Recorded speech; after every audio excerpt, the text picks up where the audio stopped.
Ang isa sa mga nakikita rin ditong solusyon ay dapat na ang mga kabataan natin ay naggagabayan. Hindi lamang ng kanilang mga magulang, kung hindi sa kanila mismong paaralan. Minsan na po natin nakita, mismo ang ibang mga guro ay lumalabag sa ganitong klase ng moralidad. Sila minsan ay nagtuturo sa kanilang mga estudyante kung papaano maging walang modo. Kung papaano maging walang modo. Panahon na po. Hindi lamang po ang gobyerno, lahat po tayo, especially pag nasa school. Kayo po ang magsilbing pangalawang guro sa ating mga kabataan. Dito kasi, nakikita na parang natotolerate pa ang pagbabanta sa buhay. Pagkilala na may assassin at handang pumatay. Mars! Araw-araw pawalang hiya ka ng pawalang hiya ah. Hayop tong impactang ko. Kita mo naman lumabas mismo sa bibig niya yung paninisi sa mga guro dahil nagtuturo daw ng walang modo sa mga estudyante. Putang ina ka, instead na maghatid ka ng pakikiramay o pakikisimpatya mula sa Pangulo para sa mga naging biktima ng trahedya, sisisihin mo talaga yung mga guro. Na kaya ganyan yung mga estudyante kasi sila yung nagtuturo ng pagiging walang modo ng mga ito. Talaga ba? Hindi ba nakakahiya sa mga teacher? Ganyan talaga sasabihin mo? Ikaw, naging abogado ka, narating mo yung kinalalagyan mo ngayon dahil sa teacher mo. Putang ina ka, napakawalang hiya talaga nito. Araw-araw palala ka ng palala.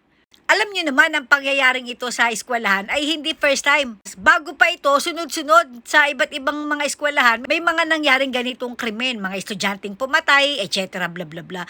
Patunay lamang ito na hindi seryoso ang pamahalaan na ipatupad ang peace and order. Hindi talaga seryoso ang pamahalaan na solusyonan ang mga ganitong klaseng krimen ng mga kabataan. Yun ngang matching law hanggang ngayon hindi nyo inaamin. Hindi ko nga alam bakit na ba tayo i-amend yung batas ni Kiko Matching. Putang ina, paano natin mapapanagot ang mga walang hiyang batang yan sa mga krimen na ginagawa nila kung merong matching law na pumoprotekta sa kanila? Putang ina ka, naimbestigahan na ba na para teacher ang sisisihin mo ngayon?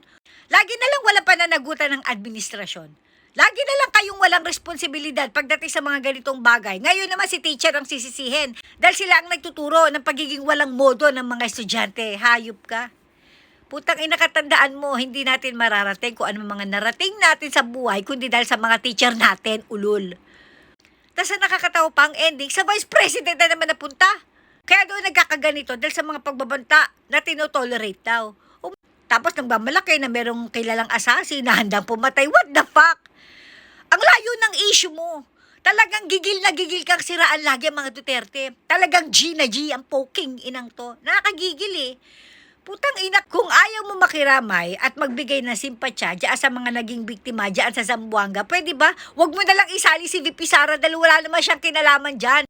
Ayusin niyo yung mga responsibilidad niyo, panagutin niyo yung mga walang hiyang batang iyan na ni-livestream pa yung ginawa niyang pagpatay doon sa mga estudyante. Unang tinarget yung parang yung teacher tas hindi tinamaan. Putang ina, kung di ba naman talaga kahayup-hayupa. Ni-livestream pa, pagkatapos ng ending, hindi na naman makukulong dahil nga sa matching law.